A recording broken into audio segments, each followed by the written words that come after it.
এই জীবনে কখনো না কখনো আমরা এমন একজনকে ভালোবেসেছি যার জন্য আমরা সব করেছি, সব মানে সব। তার কোনো কথাতে না করিনি। চুপি চুপি কখন সাধ্যের বাইরে গিয়ে তাকে হ্যাঁ বলে ফেলেছি, খেয়ালটুকুও করিনি। তার থেকে একটু সময় পাওয়ার জন্য অপেক্ষা করতে করতে ফোনের দিকে তাকিয়ে কখন যেন ঘুমিয়ে পড়েছি।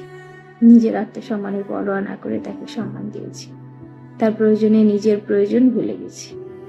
নিজের ভুল না থাকলেও মাথা নিচু করে মানিয়ে গুছিয়ে নিয়েছি। ক্ষমা চেয়েছি, পায়ে ধরেছি, আর একটু বসতে বলে অনুরোধ করেছি বারংবার।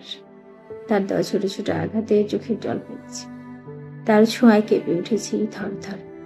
তাকে গুরুত্ব দিয়ে মাথায় তুলে রেখেছি। বুকের ভেতরে তার সাথে ভীষণ নিভৃতে একটা সংসার বনেছি। তাকে কেন্দ্রবিন্দু বানিয়ে তার চারপাশে বন বন করে ঘুরেছি। বদলে কি পাচ্ছি, কতটা পাচ্ছি হিসাবও করিনি। শুধুই কি ভীষণ ভালোবেসেছি।